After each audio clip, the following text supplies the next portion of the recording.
thanks so much for interviewing me. It's fun to be on the other side of this. Yeah. So in the spirit of local media, especially, people in Rappahannock just doing really awesome things locally, we wanted to chat with you about a lot of the work that you've been doing, telling people's stories in Rappahannock and, putting your energy into a lot of the same efforts that we are out here. So I understand that you've done some work in rebranding Rappahannock Radio, and I know you guys have a subscriber base now, and you're doing a music podcast. So do you want to maybe just start out by telling me when you joined Rappahannock Radio and kind of what those efforts in kind of rebranding, relaunching have looked like recently? Sure. So actually, I didn't join it. I started Rappahannock Radio. Right. So it's a company that I built and I'm still building from like the ground up, from the roots up. And it's something that I came up with. I had the seed of the idea back in 2018.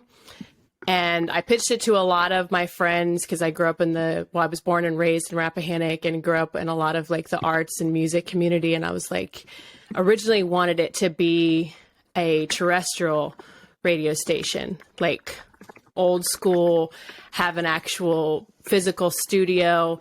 And somehow, I don't know, I was like, if we could somehow pair with like the cell phone companies or something and get like access to a tower, then we could get a signal. And from the little bit that I understand about terrestrial radio, like the signal can go like as far as the eye can see. So I was like, if we're in Rappahannock or we're up in the mountains, then maybe it can go out like super far. And we've got all these talented people here. And I wanted to do like multiple shows, like not just me interviewing people, but like somebody have like a jazz hour or somebody interview whoever's coming into, Castleton Farms and, interview those people for like their concertos and stuff like that. So I pitched the idea around. I didn't really get a lot of traction. My former partner, who I ended up doing the first 6 episodes with, we got together and we figured out that we could I already had recording equipment. So I was like, I'll just start interviewing people and I'll keep it local and fresh and not try and do anything like big cover songs or anything because of all the licensing and fees involved with that. And our visions eventually were divergent, and I was doing a lot of the heavy tech side anyways. So I took a break for a couple months, kind of feeling a little bit bummed that our partnership didn't work out. And then I decided that after my dad died in early 2019, he had been somebody that I had interviewed. And I just thought, how great was it that I got to interview my own dad and have that like piece of his history and life and have that archived. And so I was like, I need to just keep going with this. Like, this is really like where my heart project is at, and continue to tell people's stories. So I relaunched it, did a ton of interviews in 2019. And then I started thinking I needed some more like financial backing, like if I was going to keep doing it. So I started applying for some Rappahannock Association for Arts and Community grants. And I have received 2, one in 2020 and one in 21. And so up until 2022, Rappahannock Radio was still a side project. I was working full time for the commissioner's office in Rappahannock County. And that was really like my main thing, because as a mom and then working 40 hours a week, it was like Rappahannock Radio really went to the side. At the beginning of 2022, I was like, I had already switched out of that position. And I was thinking that I wanted to spend more time investing in my own music and art and in Rappahannock Radio. So I was like, well, the only way for me to feasibly be able to do it is to get a subscriber base, which is kind of weird going from something being like free completely to charging people for it. But there's value in what I'm doing. And so I'm like working really hard on being like, okay, what I do takes a lot of time and energy. And I'm working really hard on making it, branch out and be a larger forum, stuff that people want to be a part of, and making a community out of it. And anybody knows it's been on Rappahannock Radio in the past. Even before it was a subscription base, like once you're part of like my community, like I'm always going to promote your stuff. Like you've got shows, you've got a book, whatever you're doing creatively, I'm going to share, I'm going to push that energy out there, because I know what it's like firsthand to be an artist. It's like I'm doing something really cool, but I don't necessarily have like a large enough network to push that information out there. So that's really what Rappahannock Radio is about, is pushing that information out there. Yeah. So, so I have a lot of questions. I'll kind of try to go in chronological order, kind of from what you told me. So tell me more about, this experience, if you feel comfortable, of your experience of your father dying, and then you kind of having this realization that, this is a really cool thing that I can have like this piece of history archived, and, maybe I can do this with other people's stories. Like, tell me a little bit more about kind of what that internal realization or experience was like for you. Yeah, absolutely. So, my background in college at University of Virginia is in anthropology, and then a minor in linguistics. And for people who have studied that or know about it, in like the 20th century turn of anthropology is like the realization of like everybody is like an exotic other, right? It was the turn from like, we're going to look at, Papua New Guinea and stuff like that, and their interesting, fascinating tribal details, to actually looking in the mirror and being like, wow, we have really fascinating community, here in our own backyard. And so that's really where, again, the idea of Rappahannock Radio sprouted out of. I was like, I just love to hear people's stories. I love to hear them tell their tales. And a lot of people, it's funny, before they come on the show, will be like, well, I have nothing to say.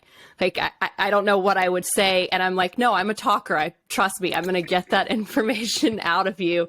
We'll just chat and stuff will come up. And they're always like apologetic. Like, this is a side, trajectory. It's a side story. And I'm like, no, it's all part of the interesting, fascinating story that is you.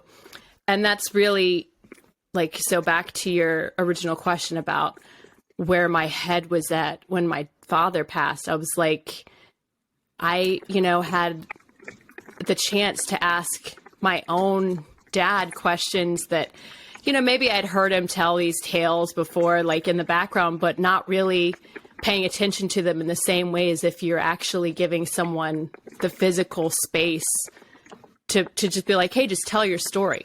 Otherwise it becomes sort of background noise. Like, oh, yeah, I've heard that before. I think you maybe spent some time in the Navy, or you spent some time doing this.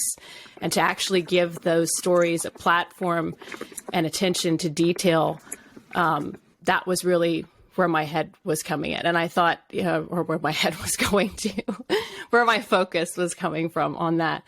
So I thought, how valuable is it for people to hear these, people that they know in the community, their stories told, and stuff that, maybe you'd known these people for like 30 years or 5 years and you didn't know that about them. And it was like, wow, how special is that to have that documented?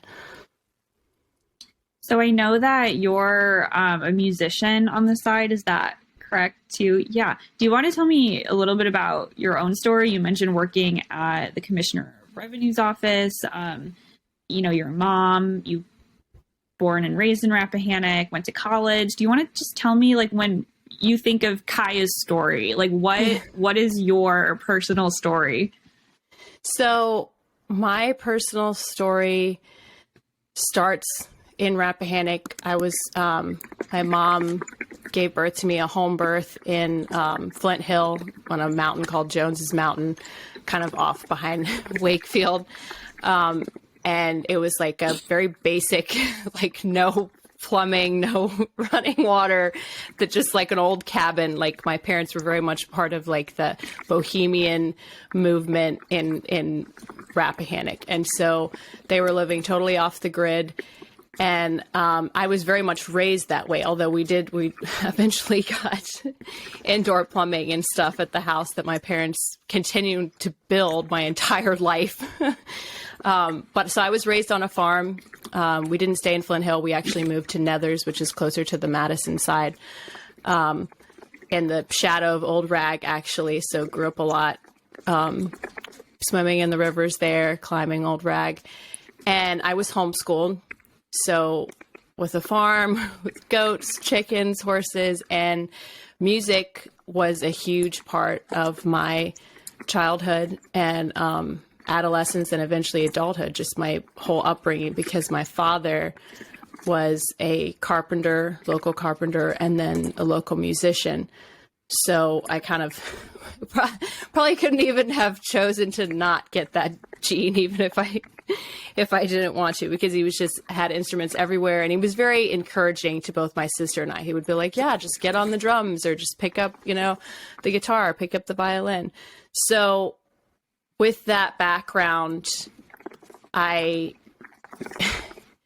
it's funny, the interview that I did the other day with Hannah Rosenbaum, we were talking about this and the idea of growing up in a small county, and you feel like I've just got to get out. Like, and I think all kids kind of feel that way when they get to a certain age, but I didn't ever think that I was going to come back as an adult and live in Rappahannock. Like I was like, I have to leave. Like everybody was like, just get out, like just go see the big wide world.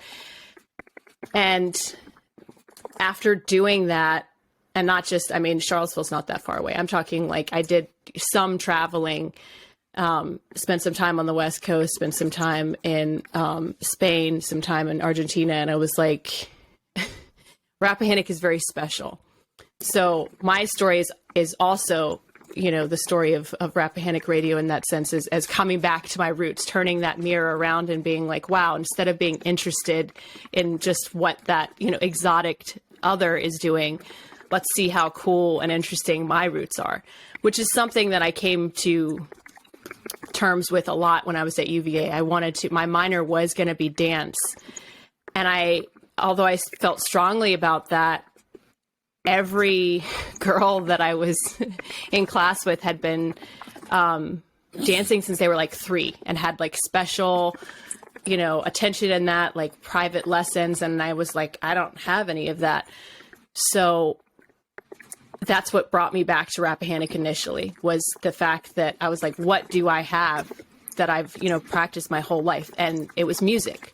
So once I graduated from University of Virginia in 2013, I came back to Rappahannock and started a band with my dad. He and I played out a lot as just Kiaya and Sweet Papa William, and then sort of formed this impromptu improvisational group called Silver and Moonlight. And I'm just so thankful for the years that I got to spend with my dad from 2014 to 2019, really working on music and creating songs together, because that's time that obviously I didn't know then was going to be as precious, like looking back retrospectively. So I guess the story of Kiaya Abernathy is really about finding her roots and embracing them and really feeling empowered by that. Awesome. Thank you for sharing that. I think what you were saying about, growing up in a small town and then leaving and then kind of realizing what you had here, I think that is really interesting. And I think, I think that's also really inspiring, especially as, people in local media, to really, there are so many stories here to tell. And so many people here are really, they want to tell their stories and they're very willing to. So how do you think that your experience and your background, especially in anthropology, helps you talk to people in the community? Because you mentioned sometimes they feel like they don't have a lot to say, and you just kind of have casual conversations with them, how do you maybe get those stories out of people who might be a little apprehensive or nervous? So I think for me, the easiest way to approach it is just, I'm not afraid to like make a mistake. Like, it's funny. People will be like, well, if I slip up and like get tongue twisted, like that's going to be awful. And I'm like, no, it's not. It's going to be you being a real human. So I think, with the background in anthropology, it's like, there's no, like you really just observe. Like, you're not there to say what's right and what's wrong. You're just observing what is. And so I try and bring that approach to my interviews and also to my life. And like, okay, so this is the trajectory that I'm on. You know, these are the goals that I have, just like, you know, the person I may be talking to. But, you know, it's not about like having the perfect quote unquote interview, if that even exists. Like, there's going to be awkward moments. There's going to be, you know, silences. There's going to be times where they're like, I don't know how to answer that question. So I guess I just try to approach it as humble and comfortable as possible, while also being, you know, silly and awkward myself. But in terms of trying to get those stories out of them, I think you probably read on the website, I don't pre-plan my questions. Like, I mean, I'll research the person, absolutely, and have some stuff, you know, in my mind, like, ooh, that would be really fascinating to get into. And that doesn't always happen. So I try and be, and I think my music background really helps with this part, but be like improvisational with it. Like, ooh, that was something really fascinating I didn't know they were going to talk about. So I'm going to try and get them, you know, to dig deeper into that question, into that, subject matter. Mm-hmm. And what have you learned about Rappahannock County interviewing these people that you maybe didn't know before? Or have you learned anything about the people in the community, or has your perspective on the county changed at all? I don't think that it's changed. I've learned a lot about the individuals, in the community that I've interviewed. And Rappahannock Radio is also branching out, you know, and we interview, it's not just stories of Rappahannock, but stories for Rappahannock, you know, like a chance to get a view of like the broader, you know, world, what everybody else is doing. And that's not to say that I can cover that entirely, because I can. I just mean, I don't just interview people from Rappahannock. But I guess what I've learned recently through this process is I've had great support and great feedback with moving to a subscription-based platform. And now that's something that I felt I could confidently ask for a subscription, moving into more video podcasting, and just away from the classic version, as I call it, of Rappahannock Radio, with just the audio. And also, I think just being, you know, I've had a great response with being honest with my story. I know I didn't quite answer this portion of your question before, but you were saying, you know, I worked at the Commissioner of Revenue Office. I'm a mom. Part of why I made that jump is I wanted to be able to spend more time at home with my family and have a job where I could work from home. And that I wasn't getting that. I couldn't find that job. So I was like, I need to create that space for myself through Rappahannock Radio. And again, I really appreciate my time with the county and working for the county, but it just wasn't true to what I needed to be doing creatively. Like, it wasn't fulfilling me. So I guess the biggest thing that I can say about this county is I was really afraid to make that jump. I didn't think anybody was going to subscribe. I didn't think anybody was going to care. And I've had so many people, and not just, I mean, like, you could go one way where you're like, oh, it's just my friends subscribing. Of course, I do have a great base of friends that have been supportive throughout my whole history with Rappahannock Radio, and even before with me, you know, as a musician. But I've had people that I don't know at all. And so that to me is a great sign of support and success. People in Rappahannock that, you know, I didn't even know that they lived here. I've never met them, and they've been, you know, they've reached out and been like, I love what you're doing, and, you know, I want to subscribe. So the support system in the county is great, and I'm thankful for that. So you said Rapp Radio has been branching out to cover different stories other than specifically people in Rappahannock. Do you want to tell me a little bit more about what those stories look like and maybe why you decided to branch out? Yeah, absolutely. So with my background in music, Rappahannock Radio first started just with musicians because that's what I knew. And that's the equipment that I have, right? It's all music. Like this is not a podcasting mic. This is actually like a recording, for a recording studio. Not that there's too much of a difference, but a little bit. So, and all of the people that I wanted to interview at first, including my father, were musicians. So I started there and just with the original music and continued on with that in 2019. Most of the people that I interviewed were either musicians or visual artists, people like Davette Leonard, just fascinating creators in the county. And then it branched out to other counties through the music and art element. And now going forward, one of the things, I'm trying to get through to people because they'll still be like, well, I'm not a musician, I'm not an artist. And I'm like, it doesn't mean your story isn't creative. I'm one of those people that will say that I think that, art is how you build your life. Like, you don't have to be creating something physical for me to call you an artist. Like, you can be an artist the way, I don't know, I can't remember. There's like a fun meme about it. I see it a lot with like Helena Bonham Carter, but it's like art is how you make your tea or how you get dressed in the morning or basically like your approach to existence on this plane.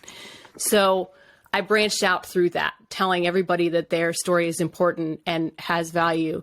And those stories look like I said, at first, musical, artistic. And then like recently, the 2 interviews that I released for free to the public because I believe strongly in those messages were the Elizabeth Neer interview and her work with Women Build and the Habitat for Humanity, Fauquier Habitat for Humanity. And I consider that art. Like, yes, she's not necessarily producing like a painting or an album, but her work helping to get families into homes and fundraising for those families and then physically going and building that house with that family is huge. And so I wanted to tell her story. I wanted to talk about what she was doing and how she got into it and really spread the word about what she's doing, because in that case, not a lot of people knew that you can get a house through Habitat for Humanity. I mean, I think people hear those words, but they just didn't know about it. And then the one after that I also released without subscription was the former resident of Rappahannock County. He was born and raised, was Adam Starks, who's building this incredible app that it's a mental health, mental wellness, awareness, and support system application. And I just thought that was huge. I mean, his work, everything that he's done as a writer and as a creator for his community, both in Rappahannock and beyond, his community now in West Virginia, I just wanted to cover that. So I'm really about like highlighting people who are out there doing like the work of humanity. And I guess that could be everyone. And that's why I'm opening it up to like the platform is open for everybody. So how many subscribers do you have now? I don't have an actual number for you. I'd have to give it on there. Ballpark, probably, do you mean monthly or like the people that have, because you could do the monthly or there's people that have signed up just in bulk. Both are very, very helpful. I'll have to get you a number for that and I'll send it to you. Yeah, later. Whichever numbers you have. It's probably, it's only around on like 20. It's not like a huge amount, okay. But it's still like, I'm super thankful for the people that have, and hopefully more people will keep subscribing. Yeah. So just to kind of get an idea, what kind of things are you able to do, like because of subscribers? Do you buy more equipment? Do you advertise, or what kind of does that business side look like? So I haven't re-upped on my equipment yet, which I'm going to need to do soon. My workhorse Mac is probably, she's probably on her last leg. What I've been able to do so far is basically make it so I can feel confident staying home with my son. So I'm not making a lot of money.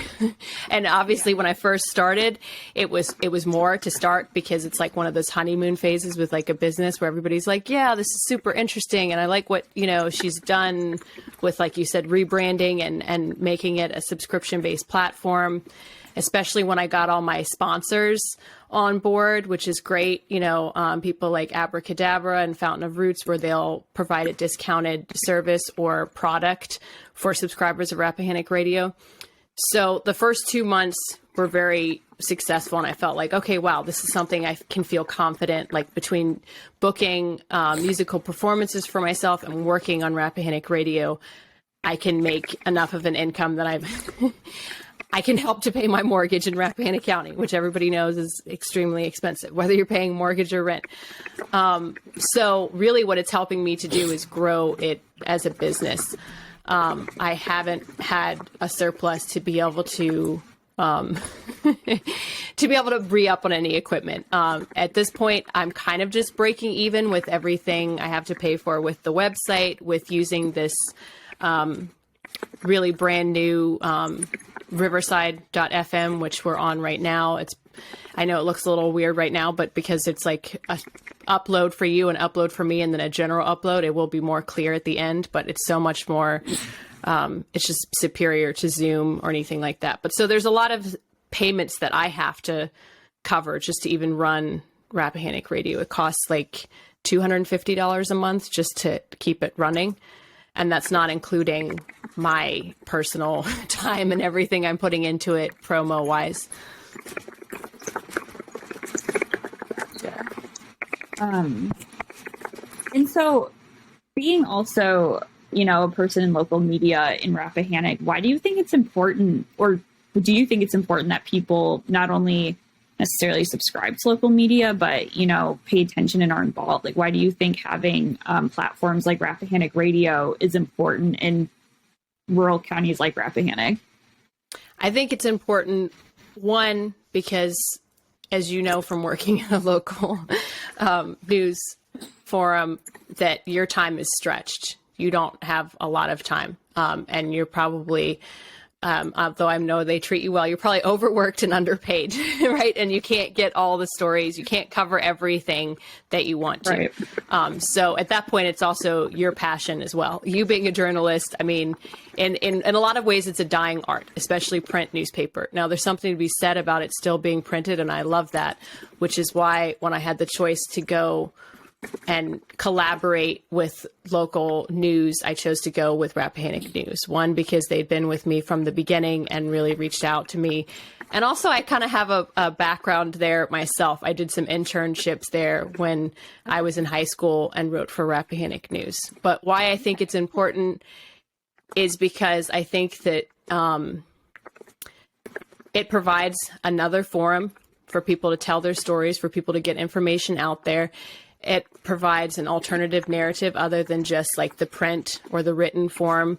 And, it's straight from the horse's mouth, right? If you watch an interview with us, I can't really then go, and I'm not saying this is happening at all, but like it's a different, it's an on the ground narrative versus like the reporter narrative, which a lot of people sometimes think. Now, I know reporters, so I know that they're true to the story, but a lot of times people will think, okay, they're reporting it. They might have just chosen certain details. Well, of course, you're going to choose details because you're one individual. That's one narrative that's going on. You have to write in a linear format. But with a podcast and with telling an individual stories, I mean, they really just get up and tell it themselves. So there's that. And then also, again, something that I struggled with being a creator, being a musician myself, is there's something to be said for a role that I'm playing with Rappahannock Radio, which is I actively reach out to people. I actively share what they're doing creatively, whether they come on the show or not. And that's, anybody that's running their business, their artistic business, knows how valuable that is. Because even if you have one person who constantly shares your posts on social media, that helps. It gets it out. It gets the algorithms, on Facebook are a real thing. Like if people aren't liking and sharing it, not as many people will see it and it won't come up in people's feeds as much. And then also a lot of creators are pretty shy and they are not good at promoting themselves. It's self-promotion. It's kind of just comes with, I don't know, part and parcel with being a creative individual. Like they're like, I just want to do my thing artistically and I don't want to have to worry about, the garbage of trying to put yourself out there and be like, this is what I'm doing, everybody, because it's a lot of work. It's exhausting to be like, come see me this Friday, blah, blah, blah, blah. And like, you feel like you're spamming people, but you kind of have to do that to get the information to rise above some of the other stuff there. So what would you say to someone who isn't subscribed to Rappahannock Radio? I would, that's a loaded question. Yeah. I mean, I think that it's a tough time to ask people for money that, they, for spare change type of thing. I think fortunately we live in a county that with the change in demographic lately, there are a lot of people who can afford to support the arts and who can afford to support, independent journalism and independent news forums, independent podcasts, independent media. So I guess I would just say one of the things that I've been saying to people, and I've had it in a few graphics, is like, I'm the same price per month as like HBO. So do you want to support a big conglomeration? Which you're welcome to do. I mean, I have HBO, like, right. I watch Euphoria. I watch all those things on there, but I also go and like support local artists and make sure that, it's like when people say like shop local, shop small, that's what I would bring to their attention, that side of the story, which is like, who do you want to bring attention to? It's kind of like, again, one of the heavy work about doing stuff like this is you'll see more post likes on Facebook about like a cute cat, which I love cute cats, than you will about somebody sharing their, like, this is my new song, or this is my new piece of art, or this is my book. And I feel like what I would say to people is like, just kind of pay more attention to your local community and to the people, that are creating, because it's an important job as well. That's another thing that I've shared is like, people will be like, okay, so you're a musician or you're an artist, but we don't really need that. I've gotten that before. And I'm like, I think it's a necessity for the fabric of society, for like humanity to have a creative outlet, right? You need writers just as much as you need cooks, just as much as you need construction workers, you need music, you need musicians, you need creators. So, and that doesn't happen without patrons of the art. It's, you can't make a restaurant survive if you don't go to that restaurant. So if people aren't paying attention to a certain forum or a certain creator, eventually they're going to lose traction. Is there anything else that you want to add that I didn't ask you about that you think is important? I don't know. That's a very good question. I feel like I've been pretty long-winded and your questions have been pretty thorough. I guess just want to add that I'm very thankful to the people that have subscribed and have been supportive of Rappahannock Radio. And I want to mention the new blog. So something that I'm branching out on is, again, going back to the musical quality of it, is making sure that new upcoming, like rising artists, I guess is a better word, rising artists are getting a forum, because even though, you're out booking gigs, you're working your tail off, like it's good to have someone, like it means something to have someone have a review for you, to have, just someone sharing your posts, like someone liking your stuff, someone bringing attention to what you're doing. So my music blog is that's my goal with that, is to have, again, I don't want to just like, I don't want to say I'm not going to support people that already have a forum, because I have done that, but I'm really more about like helping individuals who who are not like they're making it. They're out there like really in the trenches, like working hard to make a living out of this. They're not like already on a platform themselves, but they're headed that way. So I want to help with that. So when did you start the music blog, or is that something that's kind of in the works right now? So I started it at the beginning of April, and I've done 2, and I've got 2 more, and I've got more coming after that. So, but I'm releasing them like slowly to kind of like have, I don't know, a little bit of a build up to that instead of release them all at once. But yeah, it's something that I guess it is already live, but it's still in the process. Yeah. Awesome. So those were all of my questions, unless there's anything else that you want to share or add. You've given really great answers. I mean, I think you've been very well spoken and have definitely answered all my questions, but yeah. No, I mean, I'm very satisfied with it. I think that, I think it comes across that I'm just a creative individual out here trying to create and, build a community of other creators. So thank you, Julia, for being a part of that today. Oh my gosh, of course. I love talking with you. I love talking to other creators in the community, especially people who are dedicated to telling people's stories. I also have always thought that was so, so important. And that was why I wanted to come to Rappahannock. So full respect for you and everything you do. Thank you. We're going to have to do an interview where I ask you questions. We'll see.